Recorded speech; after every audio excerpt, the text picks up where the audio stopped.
Hey everyone, welcome to That Pedal Show. Viewers, comments and questions. Dan here. Mick here, hello. Welcome. It's Monday again, I know. and here we are. BV, thank you very much for moderating. Everybody out there, please be nice to BV, and he will be nice to you. Yes, that's the way it works. Reciprocal. You get back what you give, Daniel. Indeed. In a very karmic way. Loads of super chats in already, so I may turn them off. We will see. I think BV normally lets me know how many we've got, and he probably has, but I don't have my phone. Daniel, tell the people an amusing anecdote. Okay, so I was driving here today, and not a lot happened. Driving through the beautiful... We don't call this... This isn't the West Country. What do you call this? Yeah, it is just It is the West Country? Yeah, just about. Driving through the beautiful West Country. And, West is best, Dan. West is best. And I think they've decided that they've got so much money that they have to fix all the roads at the same time. At the same time. It's been wonderful. So I've been down to Oxford this morning, Oh, yeah. and I parked my car outside the Eagle and Child, which is where years ago, I think before the first time we had Josh Scott on the show, JHS Josh. and I hope you're feeling better, mate. He was a massive C.S. Lewis fan and wanted to go to the Eagle and Child, which is where he and Tolkien and a bunch of other authors used to hang out and drink beer on a Monday night. Yeah. So I took Josh there, and I parked my car outside that today because I was delivering a package, and I was reminded of that event of taking Josh down to the Eagle and Child and hanging out and having a pint, going, "Ugh." He wanted to go there, did he? Very much so. I see. Very much so. I see. J.R.R. Tolkien, That's right. guy that wrote Star Wars. That's right. Nanu. To boldly go.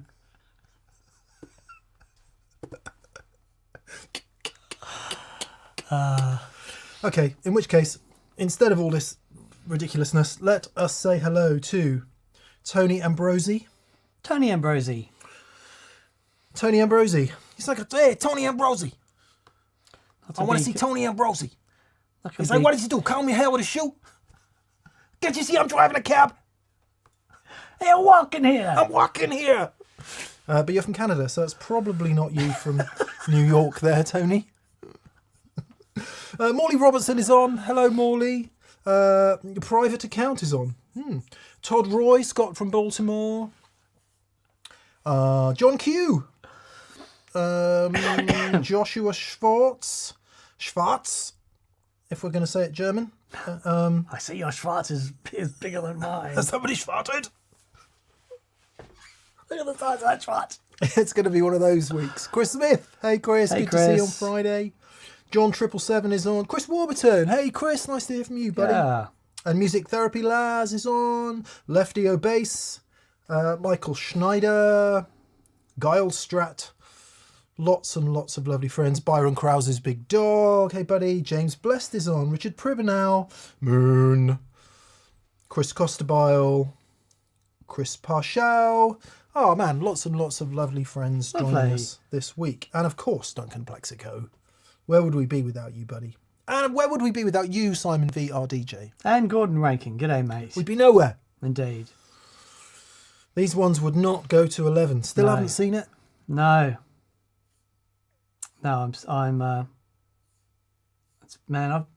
how was your month last month? Mine was just not a spare second. Didn't seem to happen. No, gone. September, whoosh, gone. Well, we were talking about a dear departed canine friend yesterday.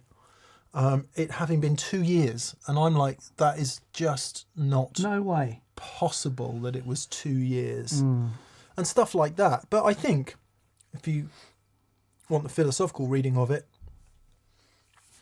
the present moment is endless, right? It's limitless, it's timeless, it has no bound. Therefore, the more time you spend in it, the less you notice time. And the more you spend in psychological time, worrying about things and waiting for the workday to end and wishing it was the weekend, the more you notice time. So I'm going to that's take it interesting. as a positive sign that we're living well, Dan, that we don't notice the time. Okay. Or being so damn busy, you wake up on Monday and it's Friday. Yeah. Because there is that. Yes.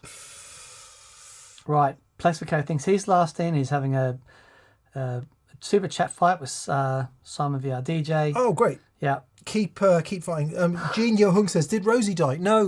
Another canine friend who had a good and long life. So no, definitely not Rosie. Rosie's in the prime of her life. Well, she's we hope so. no, she's wonderful. She's 5 years old. That is outrageous behaviour. Can't get my head around it, mate. Yeah. Right, Ziggy's 7 in February. Isn't that wild? Play guitar. All right, I'll turn the super chats off because we've got lards. If you super chatted to this point, we will answer you. Octopus Ear says, I got to see Robin Trower at the Fillmore over the weekend. Thanks to Music Therapy Laz. Really great show. Still rocking at 80. Whoa. Robin Trousers. Wow. Tungsten Plexico, one last try. That's it, mate. Well done. Boy, oh boy. Let's see if we can confirm it. Oh my goodness me. You guys have been really fighting it out. Dan and I will be able to have an extra beer this evening. Wonderful. Ah, It is you, Duncan. It is you, Duncan. I've got back into enjoying an occasional ale. There's another one in the fridge if you want one. Man, I shouldn't because it doesn't do me any favours. However, having a nice one, I just find it so lovely. There's Joyous name. there's a smokehouse that's opened up not far from where we live. Hickory Smokehouse, Hickory Smokehouse, and Swindonshire. It's fantastic, and very good. we keep going there at least once a month because we don't want to shut like every other good place in Swindon is shut down. Yeah. But they do their own pale ale. Oh man, Nice. that with their what you call it, the Ribs? the Smoke the, sauce? the meat, not the burnt ends, but the thing they could burn. Brisket. But the brisket. It's ridiculous. Quite nice. It's ridiculous, but yeah. Anyway, so that's where my head's at: brisket and beer. Let's just go. Should we just go? Let's do it. Housekeeping. Thanks for all the super chats, everyone. Have a good week. We'll see you. Can I have some next week. housekeeping music, please? Okay.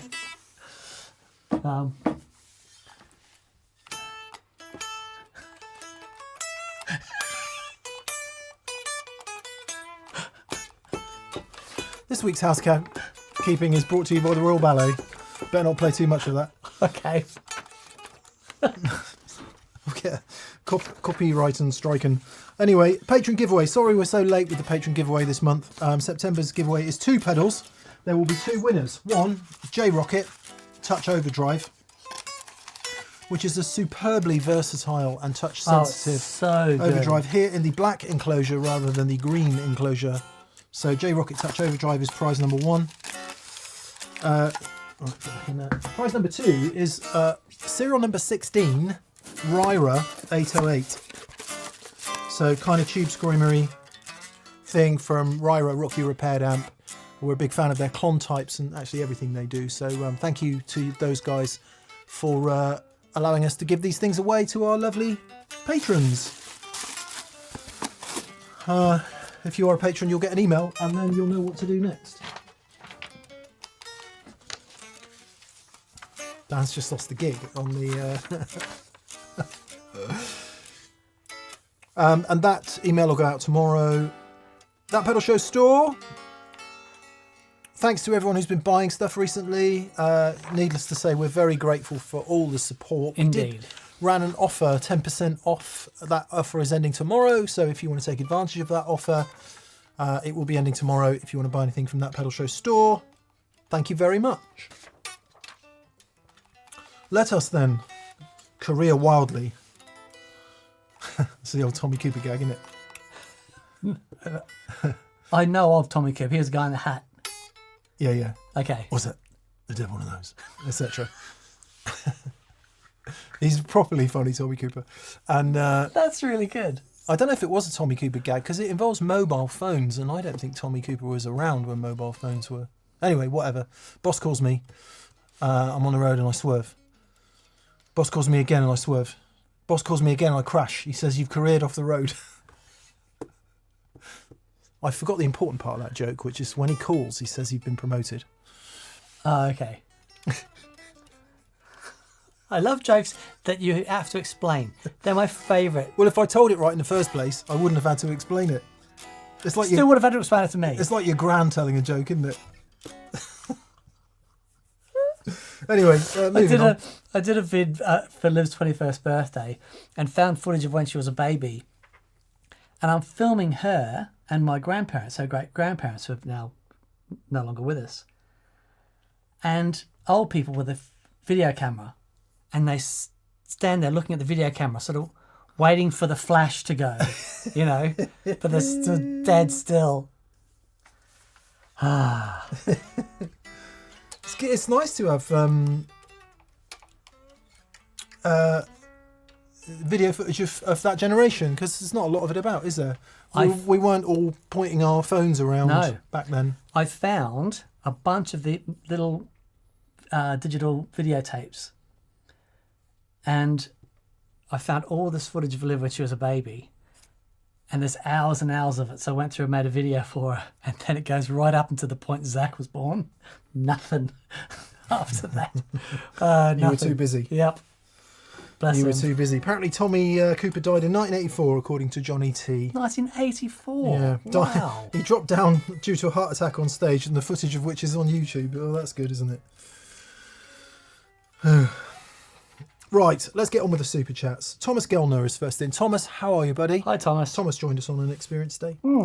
He says, hi M and D. Who are your favourite writers stroke lyricists? And what are your experiences writing lyrics for your own songs? Greetings from Germany. My favourite lyricist of all time is Neil Finn. There's nothing pretentious. Yeah. Nothing forced about his lyrics, and like, I just think they're wonderful, and the way that they sound in the song. So, a lot of lyricists will write lyrics because of the specific sound that they'll have over a chord change or whatever. And I just find Neil is so sensitive to that. And yeah, I just love his. Teen got me actually a book of his lyrics. Oh wow! And he dismisses them. He goes, "Oh, I just write stuff that sounds good over the changes." But when you read them, it's like, wow, it's really, really wonderful. I like different people for different reasons. There is a fantastic documentary on, I don't know if it's Netflix, might be Apple TV, of Ed Sheeran, a 4-part documentary charting Ed's sort of career and everything. Man, that guy is a flipping, I don't want to use the word, but the word I don't want to use is genius, because it's overused and it's misappropriated most of the time. But Ed is just an absolute raw, individual, unique talent of the highest order. I agree. And I just think he's amazing. Anyway, the reason I'm saying that is some of the insight you get from the doco is him writing songs and how that works for him, and it works real quick. And his brain works pretty quick, and he does the whole he does the rap thing in a way that you might think could be cheesy, right? But when you watch the doco, it makes perfect sense how he got into that and his influences and stuff. And does it with great integrity, I think. And obviously that's quite a complex way of writing lyrics and having the diction and the scanning and everything for it to really work, because it works not just in terms of the words, it works in rhythmic sense and, punctuation sense. So I like that. And some of those lyrics are just so unbelievably honest and down to earth, and they don't use any clever language, and they don't use any, like, you know, you're not using these hugely extended metaphors to explain things. You're just saying it as it is. Does he ever mention ate some chicken at Nando's in any of his songs? there is stuff like that everywhere okay. in his music. Right, good. Where's that from then? I just saw it. There was a Radio 1 interview with him. And he's there, and I say, hey, he goes, oh, sorry, I just got here and had some chicken at Nando's, and had no time, so feeling a bit, I think burpy or whatever. It was it's hilarious. I think, yeah. So I like that. I like that very raw, straight from the telling it as it is, and quite a lot of music is like that. We can get so to your question, Thomas. We can get so tied up in trying to write these meaningful.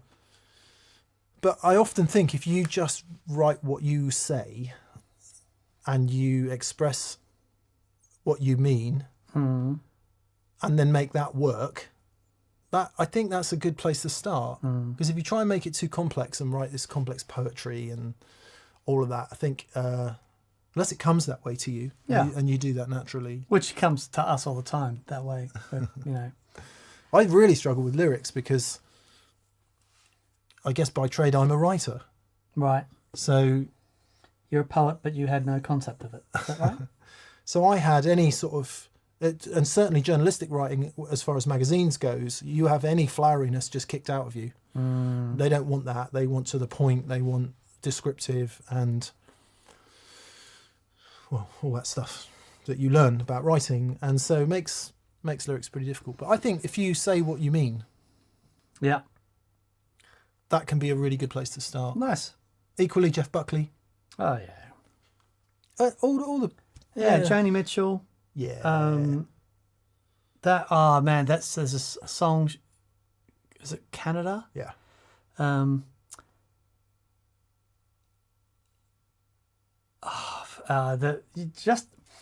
You can tell that when she sings it, she has lived it.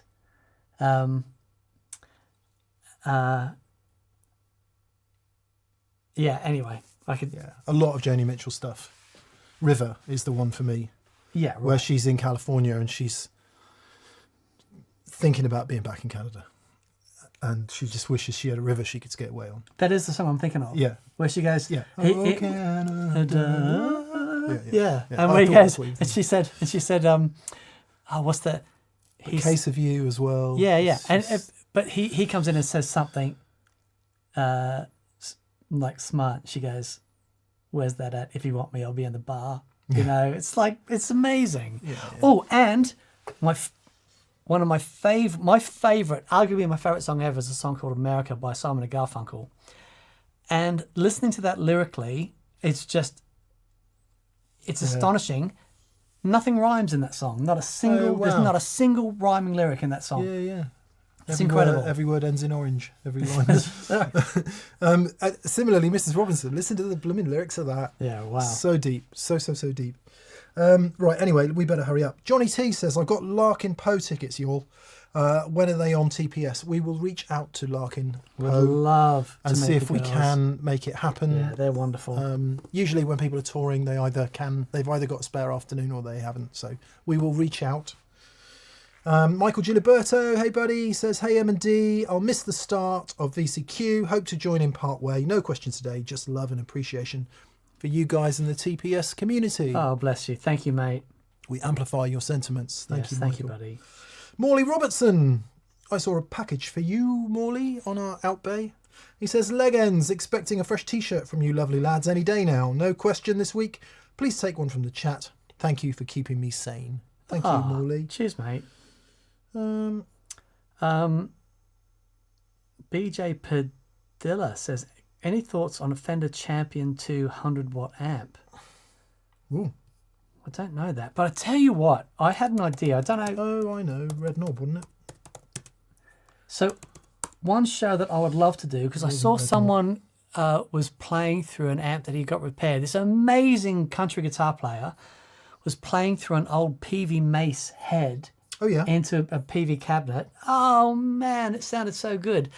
And there are so many amps like that from, PV and Trainer and Custom. There's a bunch of amps from the 70s and early 80s that are astonishing that we just don't hear about anymore. And you can pick up for a bargain. Like you can go and get a PV Juice for 170 quid.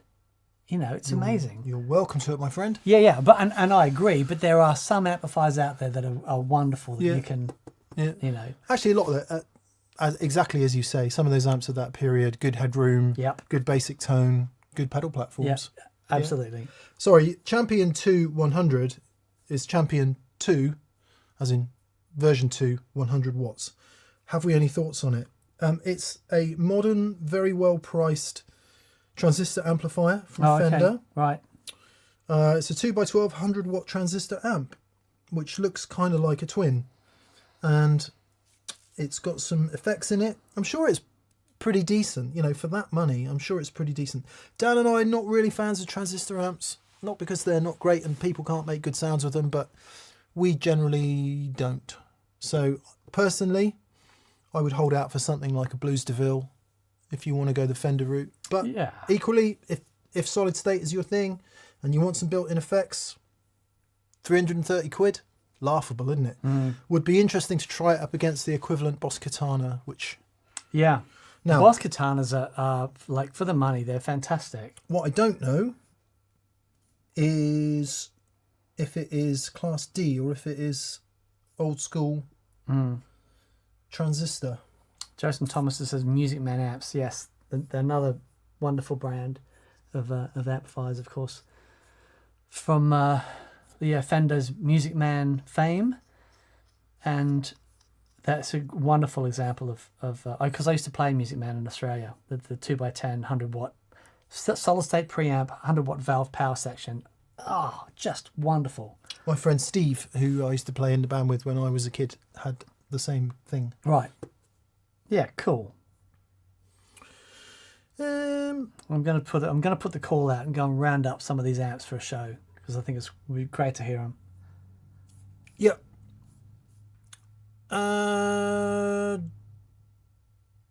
Johnny T says, does anyone want a Boss Wazza TR2 with harmonic mode?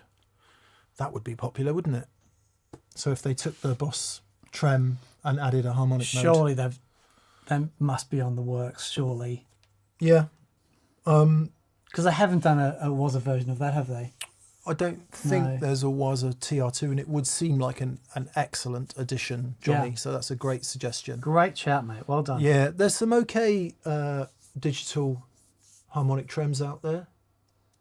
But they couldn't do that with TR2 because it's the whole analog nature of it. They'd need to do an analog thing, surely. Be interesting to see if they would do that at this point. Well, they wouldn't do a Wazza version of it. And I say again. Okay, all right. Yeah, who knows? Who knows? Yeah, if it was analog, yes.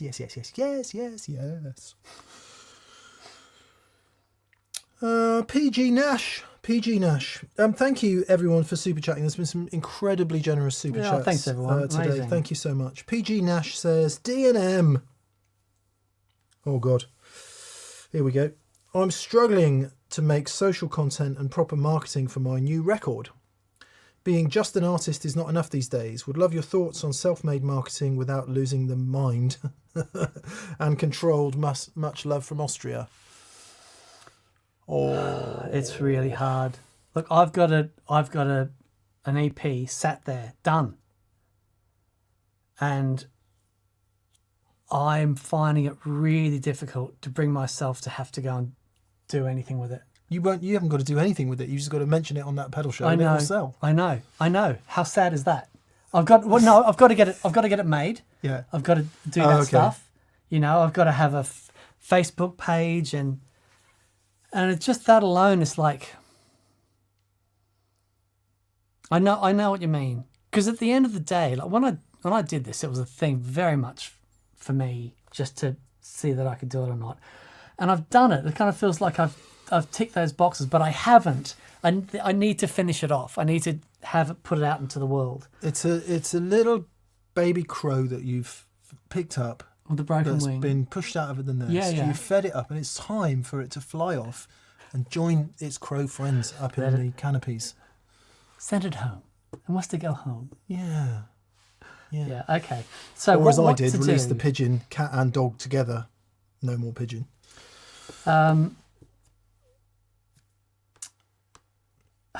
So you're all very kind. Thank you so much. And I will do it. I will do it. It's so stupid because it's done. Right. How to, and it's an age-old question, right? This is not a new thing. There's two ways. Tell me. Sorry, I didn't mean to cut you off. No, please. I thought that's where Dan was going. No. There's two ways. One, long and slow, regular posting across the social networks, doing something that people come to expect from you that they enjoy. Mm-hmm. So you can find examples of this all over the social networks. There's one guy that holds up a sign somewhere, wherever he goes. People do cooking stuff. Some people play the guitar and show you things. Some people do, just social stuff, right, that you become known for. This great guy talks about financial stuff, blah, blah, blah. So you can do it, and you can build up a long and slow following by doing that, and that gets you seen. But it takes a long time, and you have to do it regularly. And you've got to have something interesting to post. Or you can pay for it. And the majority of modern businesses who are trying to market something fork out enormous amounts of money to promote things on social media. And when you scroll Instagram, that's what you're seeing by and large. Or at least you're seeing a good amount of it. So you can do it either of those ways. The idea of, and I hate to be so blunt about it, but that idea of I'll do a few posts in it and that will get me marketing is just not how it works at all. So you have to do one of those other two ways or a combination of the two. Because social content, right, works like this. Give, ask. Yeah. Right. Maybe a few more gives. Yeah. What you can't do is ask. Yeah. Just doesn't work that way on social media.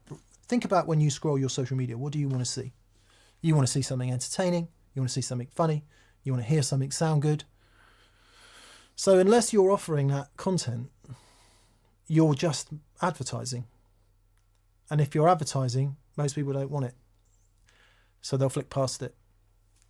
So sorry if that's a bit of tough love, but that is the case with social media.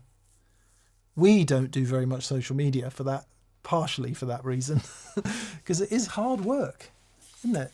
Yeah. So the one thing though, and regardless of whether you pay for advertising, you do need to do the first thing.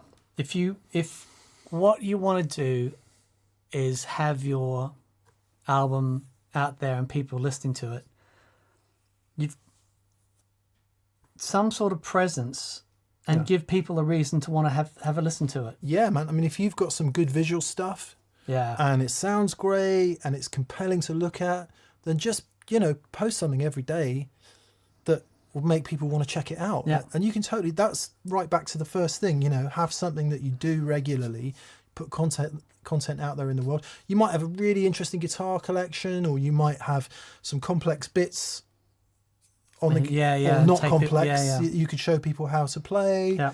You might have guests. You might have just something that will catch the eye of people. Yeah. So I remember when Lark and Poe first started doing their thing, and there was these videos of just them sat in a room just singing harmonies with acoustic guitars, and it was like, they're unreal. I mean, one of the things I heard Dave Grohl say this many years ago, I thought, yeah, it's true. It's like, you've got to have something. Yeah. It's like, yeah. It's like, his thing was making sure that every single person, no matter where he played, every single person was going to hear him play the drums, because there's going to be, and he worked really hard at it. But it was like, you've got to be good. Yeah. You got to have a thing. Yeah. And it's like, and if you do that and you've got some confidence and some faith in what you're doing, and get out there and and I've read this other beautiful thing the other day that says, if you've got music, release it, because somewhere someone needs to hear it. And I thought, that's lovely. Yeah. Just consistent. Not that I took any notice of it, but yeah, it's lovely. Might be long and slow, but consistent. And if you do something from the heart and you do it regularly, your people will find you. Yep. They will. Lords of Form says, you speak of valves and a personal dislike of transistors. You mentioned the Boss Wazza range and mixed screams, analog. I assume you use digital pedals with a range of ADDA. What are your thoughts on this? The short thought is we won't use anything that doesn't have analog drive-through. The only time With one exception. I've got one exception. I've got the H9 on my board, which I split with the G3 so that I can do harmonies and some odd. It's like a Swiss Army knife, just for a couple of bits and pieces. Yeah. But because we have wet dry rigs, the analog drive-through is super important. Now, when you get to, when we used to do the TPS band, and I would take out tape delays because they just sounded better than anything else. Yeah. And then some of less songs required those sounds, and it was like do I just put an analog delay or a timeline or something on my board? And the great thing about things like a timeline or the Empress Echo system or the Meris, they have analog drive-through. So when you hear the note, it stays analog. What happens is it splits off. One part goes out, goes into the digital conversion thing, does all the effectiness and the delay sounds, but it mixes that back onto the analog's drive-through sound. Same as you would in a studio if it was a parallel effect, but it's done within the pedal. Exactly. So Dan and I are generally happy with digital reverbs to do things like plates, rooms, holes, because you can't do it any other way. There's no analog way to do that, and unless you carry a plate around with you, which nobody's going to do. But so it makes absolute sense for big reverbs. Spring reverbs, still always spring, always. Digital delay.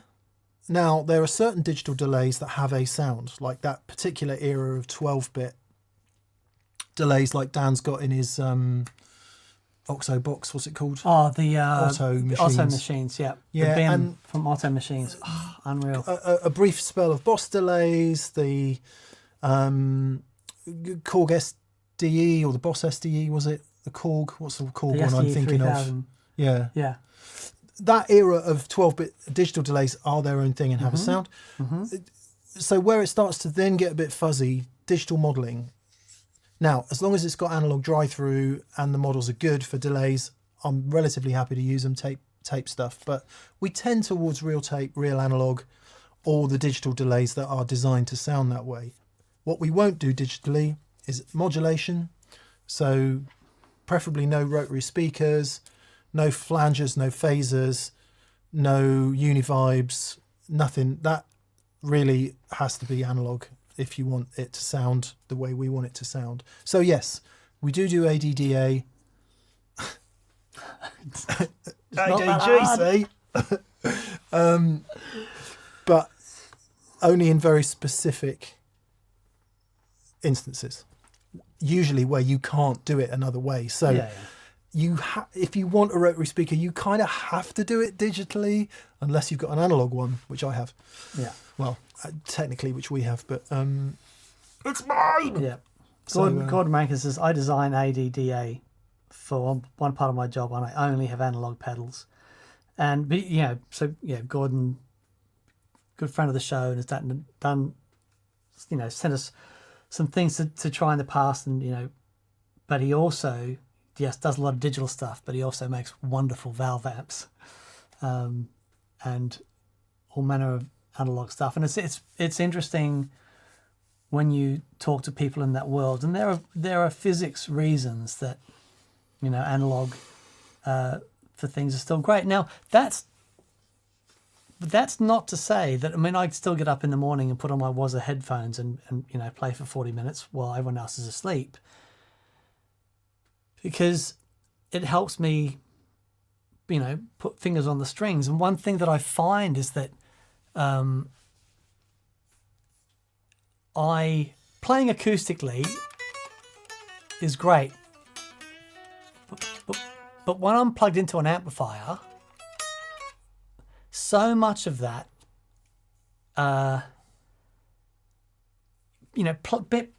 playing plugged into something is something to get used to. Playing plugged into a real amplifier, obviously, versus the one that was a headphones, is a whole different world. But what I can do is go through the set, Bluetooth my phone to those headphones, and I can just practice the songs I'm learning, and that's really helpful. Yeah. So it's not to say this stuff doesn't have its place. It absolutely does. I think for Mick and myself, we've done the, playing 5 nights a week thing, and it was great. I think now, specifically, the opportunities that we get to go out and play live, we're going to really make sure that we have the best sound and most fun possible, and just not compromising anything, because life's too short. Yeah, what helps you connect. Yeah. And then other times it might not matter. You might be doing a cafe gig and you just need something that... Anyway, we don't need to go on about it anymore. A lot of people think we're being like super snobby about it. It's not that. It's just a personal preference. It's just a personal preference. Mm-hmm. And also, there are certain things that once you see and hear, you can't unsee and hear. That's right. And that is not always an advantageous position. But doing the Rotary show today... Yeah, we did the Rotary show. Don't tell anyone, Dan. I know, I won't. But I'll just say it's done, and you won't be thanking us in the end. Probably not. Be interested to see what comes through on the recorded audio. David Pekarski says, Dan's point here is, why we should stop calling them amplifiers and start calling them harmonic generators, like Simon Kingsley said. It's so true. It's so true. Instruments, they are. Yeah, beautiful. One more solo, question mark. Well, why don't we just do that then? One more solo, question mark, says, M&D and K&R, thank you for the experience day on Friday. I can still feel the fuzz face in my chest. Awesome. And pick transient fear from the FDR? Fender Deluxe Reverb. Oh, there you go. We do the Deluxe Reverb thing. I snagged a Java boost on Reverb already. No question. Just love to all. Well done, mate. Community. Paul. Cheers, Paul. Yeah, Paul came in here specifically wanting to get a treble booster recommendation, and sounds like you've done pretty well there, bud. Yeah. Yeah. The magical things. Great to meet you, well Paul. Done. Thanks mate. coming. Thanks for coming down. So much fun. That was great on Friday. Really, really good day. Really great They're all day. good. They're all good. But it was a lovely day on Friday. Yeah. Andrew R. Hello, Andrew. Hi, Andrew. Says, hello, D&M. Jokingly, I have a challenge idea. Ring around that pedal show. Use whatever gear you want, but all your sounds must somehow incorporate a ring modulator. Serious question. Have you ever used a ring modulator live? I have. For that thing that Wayne Krantz and Guthrie Govan use it for. The totally atonal, idiotic solo. No, I've never used one live. I love that sound. Yeah. Oh, it's amazing sound. I love that sound. When I did Robin's pedal board, he was doing the Jeff Beck thing, and when we were hunting for the, and it ended up being the Randy's Revenge. From Fairfield Circuitry. And every now and then, in the middle of the set, and he'd just whip it out, and it's like, if you're really good, you can make that stuff work. Yeah. And it's wonderful. I love what Joey was doing with it. Joey Landreth was doing it, where he would kind of he found that with the slide, he could tune it to this sort of otherworldly extra effect. Wow. And it just sounded so cool. I do love them, but I suppose a bit like a wah-wah. It's like ultimate wah-wah. You don't want to be wah-wahing every solo. And if you use a ring modulator more than once in the evening, that's probably enough. Yeah. They're such cool things. Although, that said, there are people who really understand them, who use them in much more subtle fashion.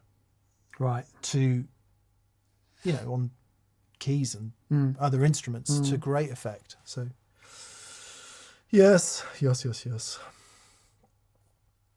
Robert Payne says, isn't a ring modulator what they use for the voice of a Dalek? That's right.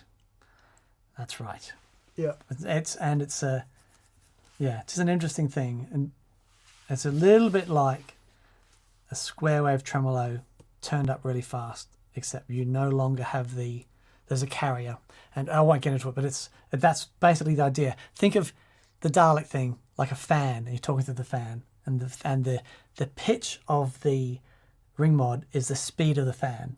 It's very, very cool sound. It's really cool. What's quite cool about some of them, definitely the Randy's Revenge from Fairfield, is you can then affect that rate using the foot pedal. Yeah. So it's magic.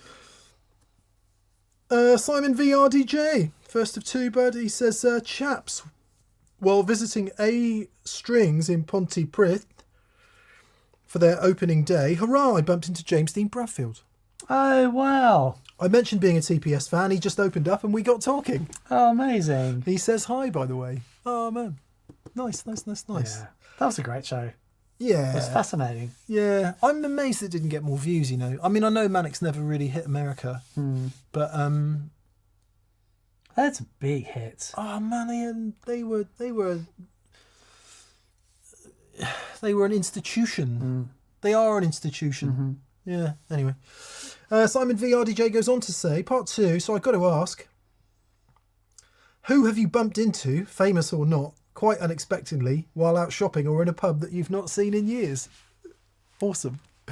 Well, we did bump into Michael McKean that day. That was a big day. That was the best day. That was the pretty best day. serious. Yeah. I'm trying to think. I bumped into some lovely friends that I hadn't seen probably in over 20 years when I did some gigs over the summer. And they were in my old neck of the woods. And a couple of them were with multiple bands playing. So a couple people in particular. Chris Page, fantastic drummer from Weymouth. Padge, we used to play in a band called Frank together. And another guy called Aidy Millwood, another fantastic drummer who I've been lucky enough to play with a few times over the years. So I'm going to mention them. Lovely. Anyone, Dan? You bump into people all the time. I do.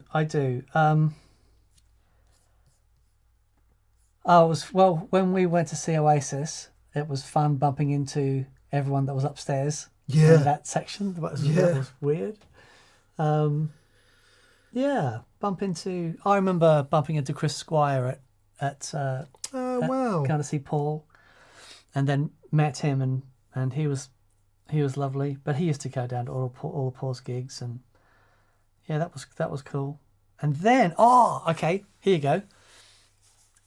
I was doing a gig in London at not the Jazz Cafe, it was like Pizza Express, where the jazz venue, Pizza Express. That's good.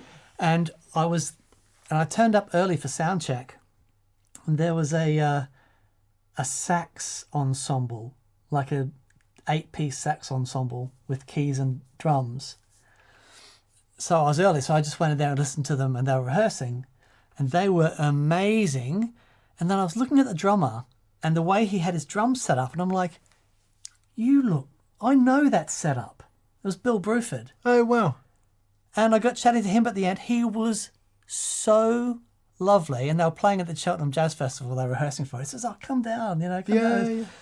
And I used to see Bill all the time because he lived in Bath. I don't know if he still does, but he did. Right. And he'd be just out, Yeah, so that was amazing. That was amazing. He was, really, really super guy. And like his time in King Crimson, that's my favourite King Crimson period. Nice. Yeah, very cool. Thank you, Simon, for the questions. Chris Smith. Chris joined us on Friday for an experience day. He says, D&M and K and R, thanks for the incredible experience day. For those overseas who are on the fence about making the long trip, it's well worth it. Got to play loud, meet some great friends, and had a fabulous time the whole weekend. Cheers. Awesome. It's great to see you again, Chris. Yes, mate, that was really wonderful. Chris kindly took us to see David Gilmour. Yep. Which is pretty mega. Yeah, it was wonderful. Rhino Jam. Hello, Ringo Jam. Righono Jam. Righo Jam. Righo Jam. Rig No Jam. Rick No Jam. Rig No Jam. Okay. Hey boys, congrats on 10 years. Thank you. Thank you, mate. I have 2 amps but only one attenuator. Is there a way to be able to easily switch between my amps without having to mess around with the cables? Bonus points if the same solution can do TPS wet dry. Yes, there is. It's called the Gigrig AB Baby. I will do that for you, and you can put it anywhere in single chain, and we'll do the wet dry thing. If for whatever reason a Gigrig AB Baby is not available to you, any good quality ABY switch will do it, because you can have amp A or amp B or amps A and B, which is Y. Make sure you look out for these 2 features. Isolated second output to isolate against ground hum, phase reversal option or polarity flip option on the second output so that you can make sure the 2 amps are in phase. Yep. Best way to do it, isn't it? Yeah, definitely. So yeah, buy a Gigrig AB baby. Kevin the Just says, nice to hear Bill Bruford is still playing. I thought he had stopped. He had stopped. He'd retired, but he came out of retirement to do the latest tour. A couple of people saying that they're going to see him. So that might be the last chance to see him, but he's really wonderful. Jeff Martin says, my 8-year-old son asked if I could play 25 or 6 to 4 last night. I guess that's a song, and I'm sorry I don't know it. 25 or 6 to 4. I haven't played in months, but I pulled out the old Martin, and he just sang about every word of it. Top 3 guitar experience of my life. Oh, amazing. Nice one, Jeff. Brilliant. Nice one. Simon VRDJ says, and you can also do the 57 cable method. Oh, boy. That was there's a T-shirt. Almost up there with my my joke at the beginning today. Greetings, TPS says Seventh World. Very, very generous super chat. Thank you, Seventh World. Thanks, mate. I was fortunate enough to see Robin Trousers last week. One Marshall head and a 4x12 cab in the front row, pummeled with waves of joyous sound from the Marshall and Robin at 76, you're saying. Just epic. Wow. Robin was epic. Please take a question from the chat. We will, seeing as you've been so generous. Yeah, he still plays loud, Robin. I can remember a few Guitarist magazine excursions that involved him. Mm. My friend was doing was teching for him, and yeah, he said that he was just astonished how he just is still so good. But he still plays loud. Robin Ford still plays loud. All the Robins. Yeah. Rockin' Robins.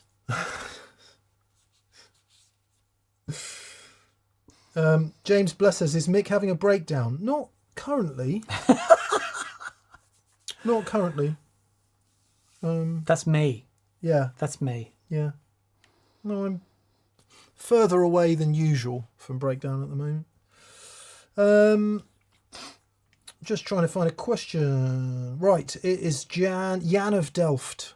Jan of Delft says, have you ever included the Sahana Drive or Game of Thrones pedals in a review? In that vein, how about a survey of the North Carolina amp builders, Carr, Swart, Port City, Splawn, Mahler et al.? Wow.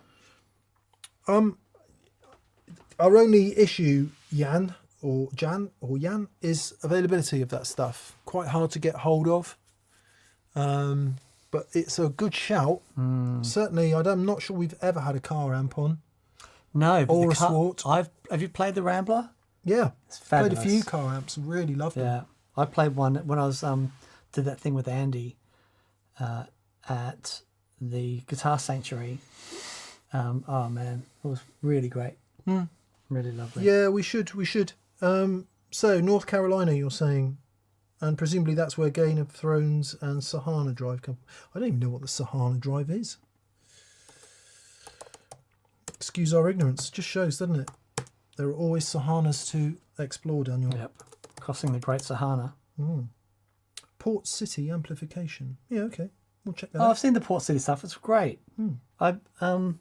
They do those amazing cabs. They were gonna. There's a friend of mine who's got one, and I was gonna grab it for a show. Yeah, they're very cool. Tony Ambrosi, our friend not from New York. Or you might be, but you're in Canada currently, Tony, so up there on a job probably. Tony Ambrosi says, fun fact, the Analog Man Amazio works with the Boss DM2 Wazza. Does the Boss DM2 Wazza have an expression pedal input? Boss DM2 Wazza. Does it really? Unless Yeah, it does. it's got a rate.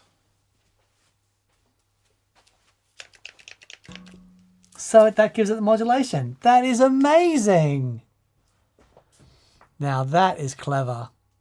That is very clever. So it sends out a little control voltage signal. If that is the fact, if that works, Then that could change a lot of things. yes. Wow. Okay. Thank you, Tony. Thank you, Tony. Thank you, Tony. That is interesting information indeed.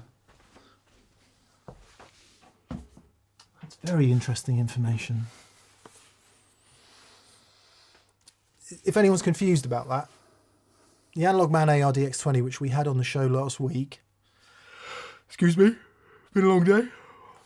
God, I never normally do that. No, I know. I'm the same. Now you've yawned, and it's not contagious at all. Yeah, yeah. Rosie Okay. will be yawning as well. It's so funny if you yawn, the dog always yawns. Anyway, big box Analog Man ARDX20. It's probably up on the shelf up there somewhere. Yes, it is, next to the big box Boss thing up at the back there. Anyway, it of itself doesn't do either tap tempo or modulation, and you plug in the Amazio little Analog Man controller to it, and that sends control voltage to it to either do very short changes in time, which gives you modulation, or tap tempo. I wonder if presets. I wonder if it'll do tap tempo though on the TM2. Says rate. Yeah. We'll have to try it.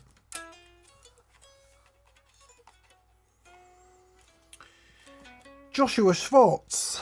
I see your Schwartz is as big as mine. He's in America, so I'm going to guess he's Schwartz. Joshua Schwartz says, I just saw Eric Johnson open his tour in New Orleans. Mind-blowingly good. A lot more younger folks than I expected, which gave me hope. He's so good. We saw him in when we went to Anaheim, and it was just amazing. Yeah. Oh, it'd be great. Good to see him. I hope he's still taking the full rig out. I've stood next to that rig and enjoyed it greatly. Yeah. Well, it's that thing, and I presume he's still doing it, but where the Fendery clean sound is so bright and so clean and so zingy, and then he just flicks straight to that absolutely over-the-top fuzz into a Marshall sound with this wall of wool. Mm-hmm. It's so good. It's so good. Yeah, it's Glad you wonderful. enjoyed it, Joshua. Digger68 says, hey, Digger68, got myself a Friedman Jose, which I am assuming wasn't Jose one of the famous Marshall mods? Oh, was it? Okay. I think so. So presumably Friedman's doing that. Having trouble setting up a pedal board. Amp sounds amazing on its own. Currently running delay in the loop and a TS EQ phase 90. What are some of the things I could try to expand the tonal palette? We're gonna assume that the delay's working okay because you've got it in the loop. Mm-hmm. If it's not working okay, it may well not be able to take the loop level. Although Friedman loops are so good. Freedom loops are great, so you should be okay there. Yeah, we would advocate not running analog delays in loops usually. Yeah. You're probably It better struggles. off with something digital. Yeah. But digital, as long as it's got analog drive-through, you'll be okay. I would look at boosters. Into the front of a driven amplifier, Yeah. boosters are a really good shout because you've got that amplifier because you love the sound of it. Yeah. Right. So what you don't want to do is add extra distortion before the distorting amp. But boosters enable you to control and shape the signal going into the amplifier. So I'd be looking at that and analog modulation. Think of Eddie Van Halen with his flanger and phase 90 into the Yeah, he front says of he's his got a cranked. phaser. Got a phaser. Well, there you go. Yeah. I'd be looking at a flanger. I'd be looking at boosters. Tube screamers. So you've got a TS. The way to try your TS, if you're using the amp gainy, exactly like Dan just said, because you love that gainy sound, the way to use the TS is turn the drive down really low.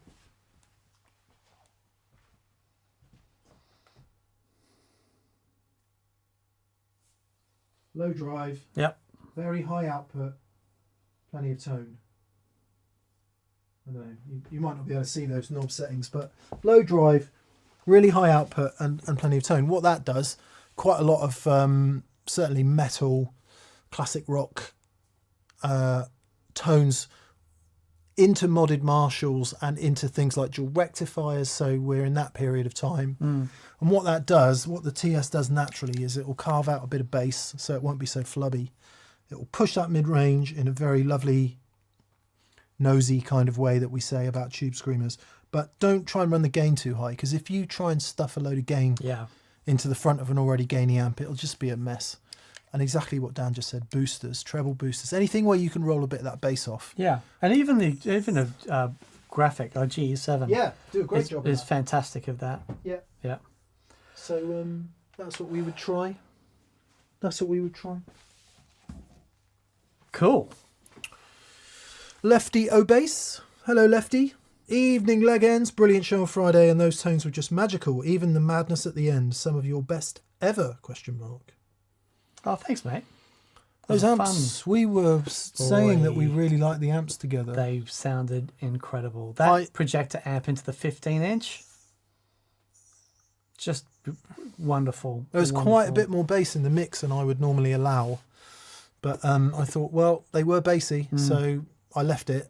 Normally I'd cut if it's flabby bass. But it was more.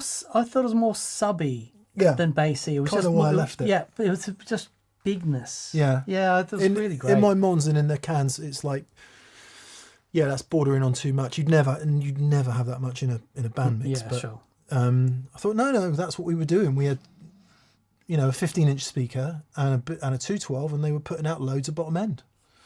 Plus, the Angry Charlie's got a crazy amount of bottom end. So I thought leave it in. And interestingly, how many people are saying how great they thought it sounded. Happy days. Yeah. Those amps just paired nicely, didn't they? Yeah, and as pedal platform, wow. Thought the amps were sounding great on Friday. Yeah. That was nice. Mick has his new, the TS1, which wasn't a 1x12 combo. He's now got in the head with the matching 2x12. So two 2x12s, one with the signature reverb and the other with the TS1. And honestly, it's just the most behemoth guitar sound. Really, really wonderful. Yes, and what I love about it, though, it sounds... It's such a classic Fender, like it's... How to say... It's like the Fender sound that you've always dreamed of hearing. And then all the layers start getting added in with the TS1 and stuff. It's like, so good. Yeah, it's Fendery to a point. I mean, they still plug in a nice Super or a classic black panel amp, and it still doesn't sound like that. Yeah. That sound is unique and it's perfect, and it's like when you want that sound, that's the thing to do. But I like the more mid-forward, dare we say, Dumbly version of it, which is what you get with the Two Rock. It was so much more Gucci in the brown suede 112, but just the two 212s is insane. And they're so beautifully aligned and in phase with each other. So insane. Yeah, it's really, really magical. Yeah, would you gig it? Only if it was a TPS gig. Come on. Certainly probably wouldn't take that rig to maybe. I don't know, dude. It's biblical though, isn't it? Just outrageous. It is biblical. Yeah. Building a better mousetrap and all that. Good luck, Digger, with that. Yeah, try that thing with the Tube Screamer, and just really figure out what each of those frequency bands does on your EQ pedal. Yeah. What it does to the sound, and start off with some extreme settings, and that'll give you a really good idea of what you're doing. Lefty O'Bass, thank you for the kind words about Friday's show. Chris Costabile, hello Chris. Hello D&M. Say you're running a juggler, that would be a Kingsley juggler. A CXM, that's to say a Chase Bliss CXM 1978 reverb, and an Aux Stomp, all DI. Does it matter if the CXM reverb comes before or after the Aux cab sims? Oh, that's really interesting. It's interesting. So if you have it before the cab sims, it's going to approximate the sound of the CXM going into the amps. If you have it after, it'll be like a post studio thing where it's, I would probably go, it depends. It depends. Yeah, you can do either. It depends if you're running the cabs, the gainy or not. But also the sort of reverbs you're trying to run. Yeah, that's a really good point.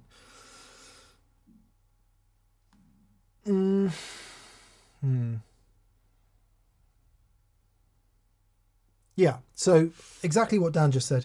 If you put the CXM reverb before the aux stomp, and the aux stomp is doing overdriven sounds, you definitely want the reverb after the aux stomp. For sure. Yeah, I would put it after. Yeah, personally. Yeah, just thinking about that. Yeah, the wonderful thing about the CXM is the depth it has. Like Mikta has got a short room, small room sound on his, which is honestly, it sounds like Jimmy. That what's it called? What's the studio? Yeah, I always say Olympic Studio. So yeah. I don't know if it is that, but it's got that vibe to it. It just Yeah. sounds so magic. But it's important to have amplifiers that can amplify the detail of that. Yeah. And if what you've got is a lot of detail, but that's going into an amp sim that's limiting, you're going to lose some of that detail. So in that sense, I'd put it afterwards. Yeah. There we go. Jeremiah McCann says, pretty sure some Dumbles were based on basements. They totally were. Mm-hmm. Absolutely were.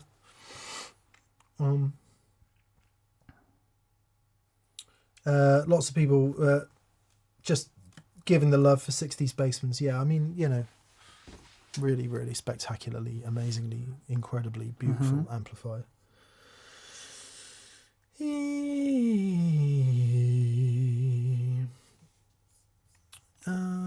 Roger New, no, you're next. Plexico Duncan, he says, hi all, are we starting to think about NAMM yet? Come on, it'll be fun. Maybe we'll see what things look like in janvier. Yeah. Yeah, there's got to be, I mean, there's always a good reason to go, and the good reason to go is to see lots of lovely friends. That is the best reason to go. So if we can afford it, is probably the truth of the matter. No one sponsors us to go. We have to pay for it ourselves, and that's fine, but it is a long way, and it's not just the amount it costs for flights and hotels and food, but it's also then when you get back, the lost income from not working, and then playing catch up when you get back. So it is. However, sounds like we should get the mini violins out, shouldn't we? Yeah, we can't go to but California. It is great. I mean, it's great. Lovely and sunshine. And it's have always a lovely time. I find it's always worth going. Duncan, to be fair, you've probably done enough in super chats to buy us 2 flights at this point. So yeah. And it's not that wasn't a cry for we don't have any money. It's like, what else can we spend that cash on? Yeah. It's a opportunity cost thing, really. But seeing lovely friends, something always comes of it as well. You might go out on one agenda, but something always comes of just being among humans. Always. It's a good thing to do. Yeah. Thank you for the kick up the arse, Duncan. Yes, thanks, mate. Roger Newport. Roger, it was lovely to see you on Friday as well. Yes, mate. Really lovely to meet you. Thanks for coming out. Thanks once again for a truly memorable experience day last Friday. I was so inspired, I've ordered a G3S. Oh. My trusty G2 will move to my number 2 board, and my QMX10 will move to my number 3 board. Oh, mate, that's amazing. Thank you, mate. TPS really is the best. Thank you, Roger. Thank you. Blimey, mate. That's kind of you. Well, it was interesting because we're going through all the wet dry stuff because it's interesting when we play those sounds in the room. And one of the great things about doing experience days is actually having people in there and they're saying, this is what it sounds like when we record. And the reason why sometimes Mick and I will play a chord and just go, is because with certain things that fill the room. And one of those things is getting people to experience wet dry in the flesh. And, which was a question that Roger had, and we certainly did that. And Roger had a G2, which has been using forever and is great. And he's like, so if I get a G3, I don't need a humdinger and all the stuff that's all built in. You can't explain it, can you? Until you've actually heard it done properly. And I think some people might try it and not fully be across the phase thing. and therefore it's disappointing, or some other aspect of the way the signal's split, they're like, oh, I've tried it, it's crap. To a person, everyone that's come in here and heard it have gone, oh wow, I didn't, if they hadn't already had the realization, they've gone, oh yeah, I didn't quite think it would be that. Yeah. It's a lovely thing. It's a lovely thing. Yeah, it's wonderful. Thank you for joining us, thanks, Roger. mate. It's brilliant fun. And to everyone who yeah. Johnny T says, do some people come to experience days with no gear? Absolutely. We've had people from all over the world come, and there's very limited what they can bring, and it's okay to turn up with nothing because we've got everything here. It's absolutely fine. As you can imagine, some people want to hear their own guitars through different amps. They want to hear their pedal boards through our amps. They want to hear, they might want to play our guitars. They might want to play our boards. So we try and keep it as fluid as possible. So whatever you want to do, you can do. Mm-hmm. Beautiful. Swizz872.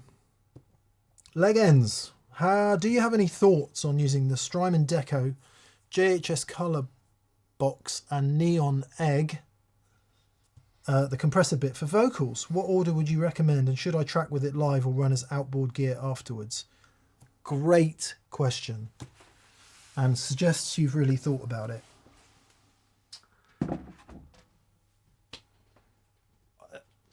I would say, so what you've got in the Deco is the short, tapey, reverby thing with overdrive, right? Yes. Well, the thing with the Deco, there's no analog drive-through in the Deco. It's like a tape machine. Yeah. It's a cool sounding thing though. It's great, and I think it enables you to do all that ADT stuff. Yeah. Slaps. Yep. All that kind of stuff. Is really great. So that's what that's doing. The Neon Egg is just such a wonderful thing. Honestly, that's an astonishing thing. That's so cool. That's right. Neon Egg Planetarium, and in the look at this, it's just so brilliant. In the planetarium, you've got a compressor, delay, and a reverb. Mm-hmm. So you can just use the compressor as a compressor as you would. Sorry, I'm standing nowhere near my microphone. And you can also do sidechain compression in this, so you can have it being triggered by something else. And it's a really super groovy thing. So that's that. I'll just show you this. It's brilliant. Sonically, it's just magic. Very, very cool. And like the CXM, when it's not on my pedal board, this lives over by the studio gear because it's just fantastic outboard. So there's that. And then finally, you said, what was your last thing? Colour box. So I'll tell you what I would do. Pardon me. I would, depending on what you've already got for a mic pre, if you've already got a really nice mic pre, I would, for the first go, use it all as outboard. So go into your mic pre, get a nice sound that you like in through the mic pre, and then post-process with those three things in a chain. And I would go colour box first, compressor second, Deco third. You might want to swap them around. Swap the Deco and the compressor around. I wouldn't compress into the Deco necessarily. No. But again, you could. I'm a big fan of tracking with the stuff. Yeah, if you got a sound that's really kicking it, it's like So that's what I was going to say as thing one, because then what that would enable you to do is really, when you've got your headphones on and you're post-producing, you can listen to what all of those things really do. And you can push the overdrive, you can figure out what the slap's doing. And it might be that once you really know what they're doing, then you could use it front end and get up a really cool front end chain. Because when you're recording, if you can then monitor that will affect the way your performance. Yeah. If you're hearing a really sort of gravelly, overdriven, super compressed vocal with a slap on it, you're gonna react to that and you're gonna sing to it. That's the big argument for recording with your reverbs and delays and stuff on your guitar, because you play to it. Printing. So with them. I would do it, printing, Yeah. I would do it both ways and try, because an extra vocal take, no big deal, is it? You can do it both ways. Yeah. I love it though. I love the idea.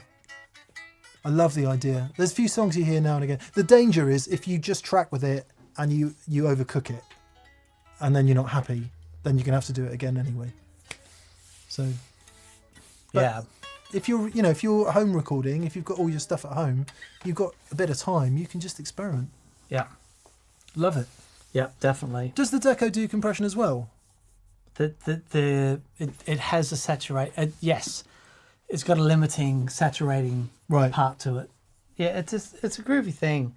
I struggle with the no analog drive through thing in it, but it does sound good. Nice. Dustin Thiessen says the colour box is pretty noisy as a mic pre, but it's workable as a line level insert. Oh, that's good to know. I have to say, I've always struggled with gain in the colour box. I've never been able to get it very clean. Certainly with guitars. What supply are you using? I tried everything, Oh, okay. given it its full voltage. Yeah. Even the V2, I think, which was supposed to have a bit more gain. Well, I think that's the point of it. It's supposed to be an overdriven thing, isn't it? Yeah. A little bit crunchy. Yeah. I'm a little bit crunchy. I'm a little bit rock and roll. Yeah. There's 600 people hanging out with us at the moment. Well, that's Just hanging good. out. 600 Lovely. people with Welcome. impeccable taste, Daniel. Yes. Jordan Walker. Hello, Jordan. Jordan says, I'm watching with my 7-month-old son here in Fort Worth, Texas. Lovely. With the Leslie Show, I'm curious to know All will be revealed, mate. if you think you can get pseudo chorus or tremolo sounds. Nice. Pseudo chorus, for sure. Yeah, we didn't explore it specifically, but that's what I use the slow setting for on my Rotosphere. Yeah, it's magic. And whether that would be a Strymon Lex or whatever it is you're using, I always set the slow sound up to be that sort of chorus sound. And a slightly different version of that is the break setting, which is more sort of chorus that's probably more like flange. So it's not moving, it's just in its on position. So yeah, they're great for that. I mean, I would certainly put a lot of Davy G's slow rotary speaker sounds down as chorus, right? Yeah. Awesome. I hope your son is enjoying that pedal show. Hopefully he likes all the colours. And Oh, we had a lovely experience on Friday. A gentleman whose wife also watches, Mandy? Mandy, and because she dropped him off and picked him up, she goes, Yeah. I watched the show too and I really love it. So she came and had a look. It's very cool. Yeah. It's a great day. Great day. Challenge idea, says Ivo Trausch. Ivo Trausch says, a flyaway rig. Your rig and luggage must all fit into one gig bag, one small backpack and one carry-on suitcase, and your pockets. I believe we've done this before, but we could certainly revisit because it's all changed. It has all changed. Yeah, I think the budget airlines now beat you up as you get on the plane. They just kick the shit out of you as you walk through the door and say, that's a warning. Yes. Yeah. Well, you do need to pay extra. And you crawl bleeding into your seat. Extra for no bruises. Yeah. Either way, it's going to hurt.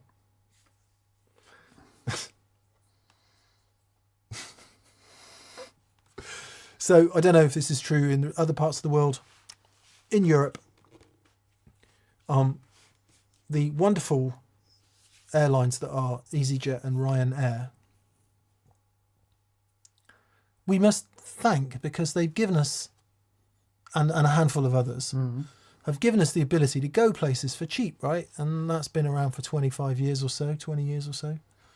And it's great, because before that, flying was expensive and difficult. Yep. Now it's just expensive and difficult. But for a period there, it was cheap and difficult. And you could. There was a time where you could just walk onto an EasyJet or a Ryanair flight with a fairly decent sized bag for your clothing, put it overhead, and a guitar in a gig bag. No problem. Yep. Then the airlines decided they hate musicians in such a big way. Really, that's Like vehemence. Venom. And Yep. taking a guitar on a budget airline and then all the other airlines started to become much more difficult. Yeah, you may as well have a bomb. May as well. Yeah. It's like, I think they're a bit chewier about bombs, to be fair. But and now you used to be able to take on a fairly decent sized suitcase, put it upstairs, above your head in the locker thing, because I presume, and I don't know, you might know, baggage handling fees and all that. They'd just rather you take it in the plane and put it above your head. Anyway, now it's all got small. And if you want to put it above your head now on EasyJet, you have to pay loads of money. Brilliant. But you are allowed a sort of lunchbox sized thing that you can put under the seat in front of you. Right. What do you do with your feet then? Yeah.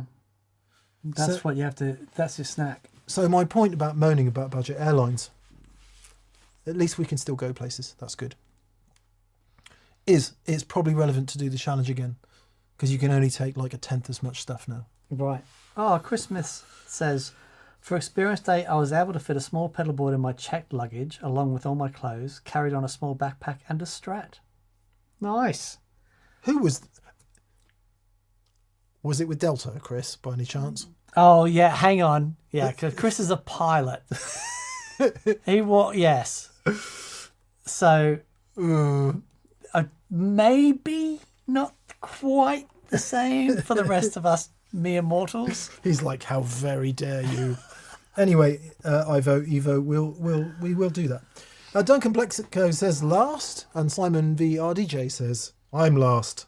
Duncan Plexico says, now. And once again, now you are indeed last, Duncan. Thank you. Thank you, buddy. And making up a Plexico sandwich is Dean Simonini. Dean Simonini, thank you for your question, Dean. He says, telewiring choices. Mm-hmm. Radio Shop 3-way with blend mod, adding the bridge to the neck and vice versa. Or Monty's 5-way. And what are your thoughts on caps, values, treble bleed or not? I find it very difficult Daniel's shaking with to teeth. do anything other than the standard 3-way on a Telecaster. Now, I've on one of my S-style guitars, I've got a 4-way switch which puts them in parallel. I cannot find a usable sound. T-style guitars, you mean? Yeah, that's what I said. T-style. You said S-style. Did I? I think so. Okay. Maybe it was I'm just having a stroke. like that.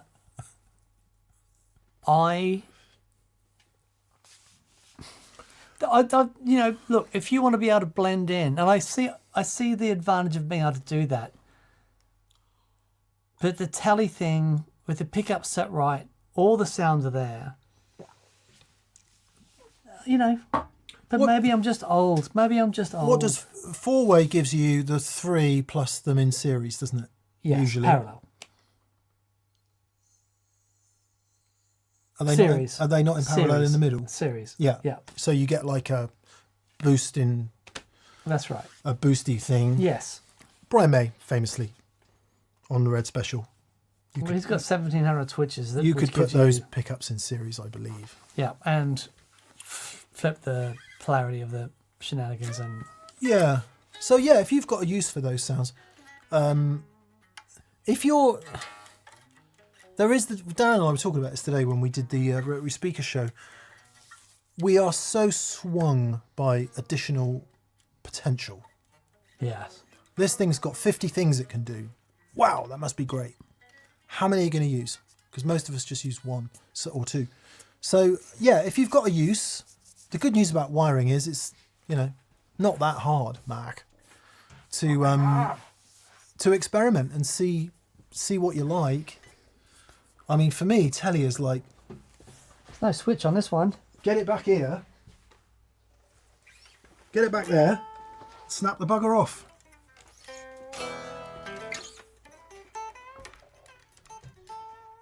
Yeah, give it a go. Give it a go. Somebody brought a 4-way switch on a telly to the Experience Day on Friday, and I think one of the things I would struggle with is, I think the 4th one is series. Okay. So if you go, That's exactly, yeah. you're in series, And I and you've got to can't- get it can't do to that. position 3 And it's the same on my Johnny Marr Jag. Jag.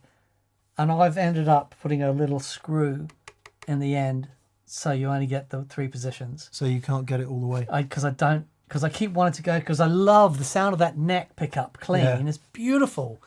I keep going, wing, oh no, and then you got to pull it back just a little bit. It's like, nah, So you've introduced a physical barrier. I have. There you go. That might give you some insight into the willingness we have to go beyond the normal. But there's so much in the normal. You can do this. Yeah, anyway, caps. Traditional telly tone cap. Oh, that's a good question, actually. Pot's 250k Yep. if you're using standard single coil pickups. Yep. Cap, Yeah, the cap. Well, the original one is 0.1. well, yeah, 1, wasn't it? The original one was 1, and then they went down to 0.25, and now there's a whole range of them. Yeah, But the original one was quite big. beefy. Yeah, in Strats it is a 0.1 microfarad, and then you can go to a 0.047, which is obviously about half that. Really modern one's 0.022. The point being, the smaller the cap, the higher up the frequency range it rolls off. Yes. So if you get one that's like a 0.1 microfarad, it's going to start rolling off mid-range, which you might not necessarily want. So a lot of people tend to go for a small cap, so it only rolls off the very high frequencies. Please watch our most recent video with Simon Jarrett, who turns that whole idea on his head with 50s wiring. But we tend not to wire our Fenders 50s; they tend to be Gibsons, so it might be a bit of a red herring. But again, you know, wiring mods on a telly are relatively easy if you use traditional components, and actually, without wishing to sound wasteful about it, they're not that expensive if you just buy a few pots and a few switches. Yeah. And it might be that you could wire up 2 or 3 different control plates completely, you know, and just really spend the time being and experiencing that. Yes. Is what I would suggest. Yeah. Well, somehow, Dan, we've galloped through all of the super chats. I wonder if I've missed a bunch in the middle. I don't know. Could be possible. I've got a couple of. There was a couple of questions here. Johnny T said, Dan, you mentioned before about full drive 2 non-MOSFET that you preferred.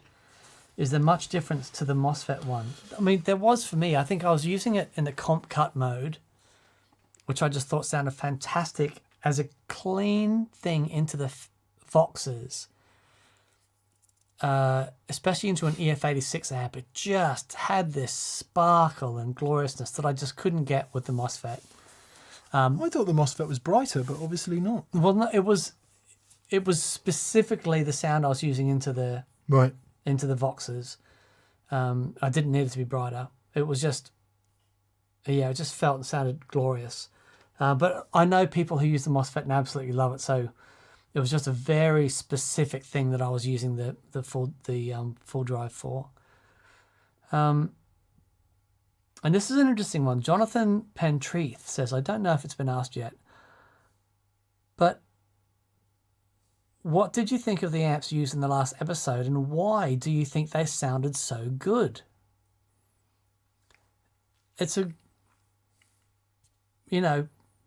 Those amps did sound magic. And I do love that projector amp. It's harmonically there. Yes. Hello, Philip, if you're watching this. Philip Harris, who built that particular Filmer Sound amp. It is... It's magical. you know, you could be really reductive and say, well, it's a hand-wired, essentially vintage amplifier with really, really meticulously selected NOS parts, Yeah. old tubes, transformers, and all of that. Yeah. And you could be reductive and say that, and that would be true in part. You could also say Phil really, really, really, really, really knows what he's doing. Yeah. And he's chosen, because it's not like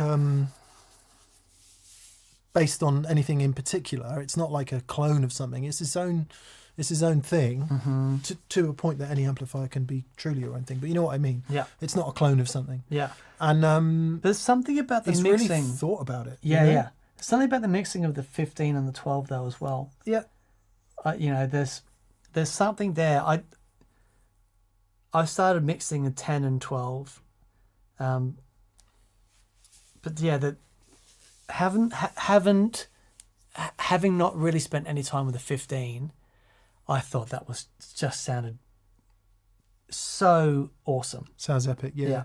Because more generally to the question, you know, what are you trying to do when you're blending two amplifiers? So wet, dry and stereo is one thing. For stereo, you want the amps as similar as possible. Wet, dry, I would say you want the amps kind of similar. But when you're blending two amps, and the example we always use is Phil X with his big Friedman and the small Greer. Yeah. You might want to talk about Brian May and his AC30 and the Deaky, if they were ever used together. But do not underestimate how important the Deaky is to the Brian May sound. yeah, It's amazing. and the other great example is Joe Bonamassa when he's using his Marshall Jubilees as the sort of through 4x12s with EVs in as the bottom and top. And then he's using whatever else he's using, his Dumbles or his Tweeds or whatever, to punch in the middle. And that, I think, might have been something that was happening with those two amps. Like the Laney was doing a lot of bottom and top. Yeah. And the Filmer sound has got really beautiful mid-range. And Yeah, it could be that you're just, in the same way that, you know, in a PA, you have bass bins, you have mid-frequency drivers, and you have horns. Don't know if it works like that anymore, but anyway, you have separate amplification and speakers for bass, mid-range and treble. You do in studio monitors, you do. So maybe it's a sort of version of that where you're optimizing a particular frequency band for a certain amplifier, and then when you blend them, that's where the magic happens. And we didn't do that through any planning or experimentation. It was just good luck, wasn't it? I wonder if we could do a show with 3 amps and just have one amp doing bottom end, one amp doing mids, and one amp doing treble. Tri-amping. Tri-amping. It would be a very TPS thing to do. That would be magic. Yeah. Well, interestingly enough, one of the things that happens in the rotary speaker show that you'll see, the Strymon Lex, and maybe some of the others, but we demonstrated it in the Strymon Lex, has a mode where you can either split it stereo so that you just hear everything in a stereo mix with the rotor going around, just as if you would stereo mic a Leslie. But it's also got a biamp mode, which sends the bottom speaker to one output and the spinning horn to another. And that, again, is a version of that. Yeah. Yeah. No, that was cool, actually, listening to that today. But I feel like back in the days of excess, I remember seeing the guitar player from The Doors, his rig, and he had Robbie Krieger. And he had a whole bunch of different amplifiers doing different things and different like horns and, you know, for specific frequencies. I do love that concept. Yeah, it'd be very interesting. There was a good question here before. It was about 50s wiring versus treble bleed. Oh, okay. And I'm sorry I can't remember who it was from. But it's a really interesting question. It's a question a lot of people... I'm sorry, I'm scrolling back through to see if I can find it. Anyway, the question was 50s wiring versus treble bleed. And I'm minded to answer it because somebody came into the experience there again on Friday with a treble bleed in one of their guitars, and we're trying to do the fuzz thing, and they just don't work with fuzzes. So there's one answer. If you like fuzz and you want it to be reactive off the volume control, they do seem to not like certain fuzzes with the treble bleed. Because it's the inductance of the coil and that relationship that Vintage fuzz, I should it's say. vintage fuzz, and it's because the input impedance of the fuzz is so low, Yeah. and you get this relationship between the inductance of the coil, and then if all you do is, if you pull back the volume, you radically change that relationship, which is why you've only got to do that and it cleans up. Yeah. But if you've got that cap across, that you're still letting those frequencies through, then it just doesn't have anywhere near that same effect. I think also it depends what you've sort of grown up with. So take our lovely friend Andy Timmons. Yes. You haven't made a sound for ages, and now you're making sound. Why is that? Oh, it's from Jean Yohung. Thank you, BV, for that. From Jean Yohung or Johung. Thank you, Jean, for the question. Take our lovely friend Andy Timmons, for example. His use of a treble bleed on the humbucker of his Ibanez, when he uses it with the Keeley Blues driver, just gets this most wonderful on the edge clean sound. It's just a beautiful thing, and that works great for him.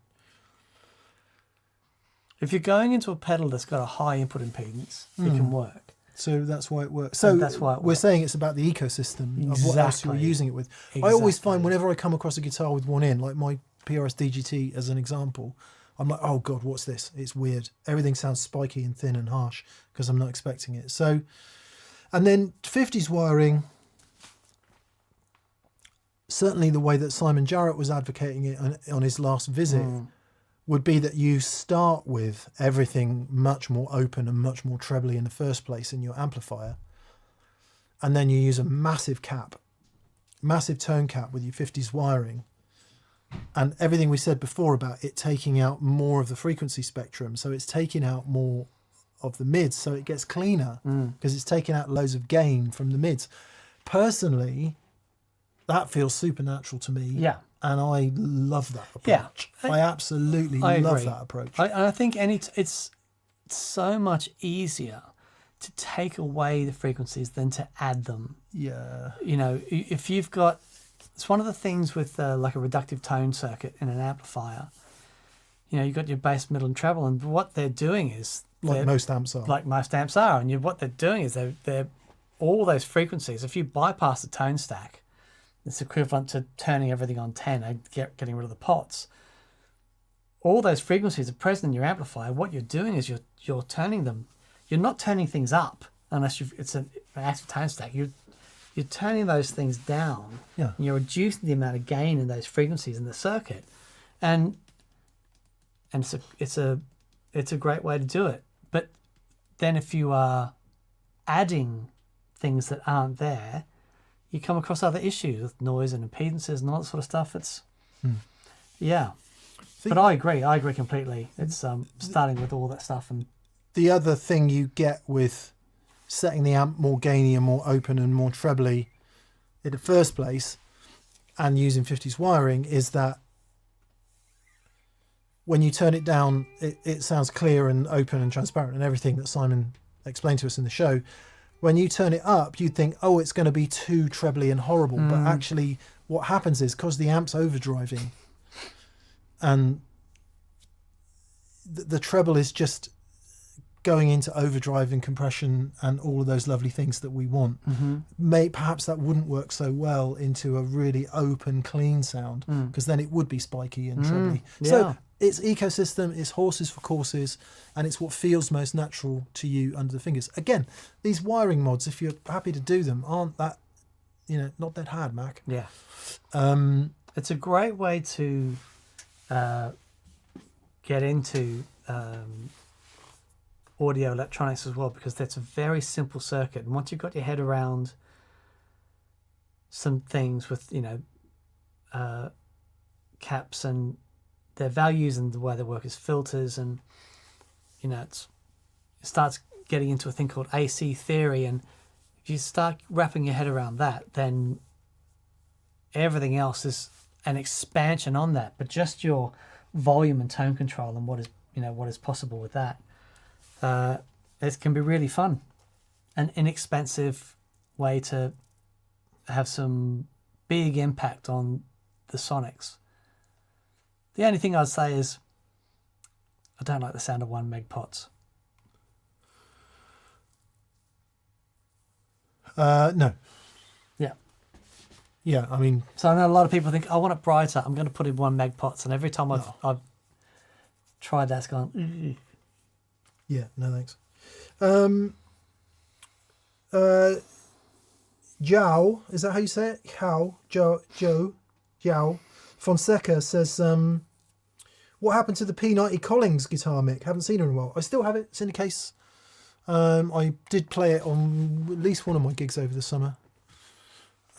It's a great live guitar, that, because it is so solid. Tuning is just fantastic, and it really does sound good live. I don't know why I don't use it more in here, really. I think P90s drive me mad in here because it is quite buzzy. Yeah. But yeah, absolutely still have that guitar. Love that guitar.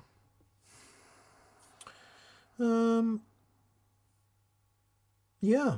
Ever tried Tone Tubby speakers, says Jeremiah McCann. Did they do the hemp Think so. speaker? Because I have tried that and I thought it sounded fantastic. Yeah. Yeah, I don't remember having ever tried any, but a lot of people say they're great. Jonathan Down says, ever play guitar through a 1x15 cab, and do you have any thoughts? Look, check out Friday's show. Yeah. I've recently there. got a 1x12, 1x15 2-rock cab, which they brought out as part of the Vintage Deluxe series, but I use it with my classic reverb. I love it. Absolutely love it. I was a big fan of the PV Delta Blues 1x15 from many years ago in their classic series. They did it 115. And then I played a number of vibroverbs down the years which have 15s. There is a very rare version of a Fender Twin with a 15, which I think they tried to sell to, or they did sell to steel guitar players. So yeah, 15s are a cool thing. We haven't got enough of them to form a show-based opinion, but I dig that one in that 2-rock cab. Yeah. We should sounds mega. put it through its paces someday, whack some overdrive through it and really see what it does. Yeah. Lee Weatherall says, did you manage to get to Oasis at the weekend? We saw them back in August. Was it August? Whenever they started. We saw them at Wembley. Yeah. And it was just far out. What a great gig. It was so good. It was incredible. I actually think it might be the best gig I've ever been to. Yeah. The spectacle of it, the vibe of it, the story that epitomizes the whole experience for me. My drummer, Doug, his boys were at the gig. And they're down the front, jumping around, and there were 2 guys, right? A couple of older gentlemen. And one was on the shoulders of the other, jumping around. They didn't know each other. But ended up on this dude's shoulders. And it's just, everyone was so happy and pleased to be there. People left better than when they arrived. And it was truly spectacular. And I was very privileged to have been able to take Hello, Rose. both my wife and the kids, and to have been able to share that with them. And my kids are 18 and 21. You coming up? And knew all the words to all the songs. It was just fantastic. What are you trying to tell me? You coming up? Daddy. What you got on your face? What you got on your face? What's going on then? My pretty girl? Rosie's come to tell us it's time to go home, haven't you? Bless you, dog. Hey, baby. Yeah, cool. Yeah. Well, maybe we'll take one more then. And Come on. Here we go. Oh, that's a good girl. There's a good And yeah, this Friday I think it's going to be the Rotary Speaker Show. Hi. If I can get it edited in time, unless whatever we record tomorrow is much easier to edit, in which case it might be that. Hey, pretty girl. Yeah, You're pretty. yeah. Beautiful. Okay, Chris Costable, we'll end on your question tonight. Thank you for asking it. Chris says, any tips for how to approach gear maintenance? Since acquiring more gear, I find myself changing strings, dealing with scratchy pots, etc. Sometimes more than I use the gear. Rewind to Friday and Thursday. Man, we've got so much stuff here now that is in a state of disrepair. That is not working because of everything you just said. Either the strings are flipping rubber bandy. I've got 4 guitars currently with malfunctioning volume pots. Amps with problems on this back shelf. That one, that one, that one, and that one. This intermittent reverb problem. Yeah. This just needs a service. Loads of scratchy pots and things work and don't work. Same. Bottom row. Noisy. Yeah. Transformer problem maybe. Yeah. That works okay. Supro works okay. AC, yeah, they're all the rest on the bottom row are okay. So yeah, we do have a lot. So what are the tips? Friday morning, I was like, just have less stuff Okay. and keep on top of the stuff you use all the time. Yes. Otherwise, you know, it's no coincidence that studios have somebody there all the time fixing stuff, don't they? At least one person. Yeah. Yeah.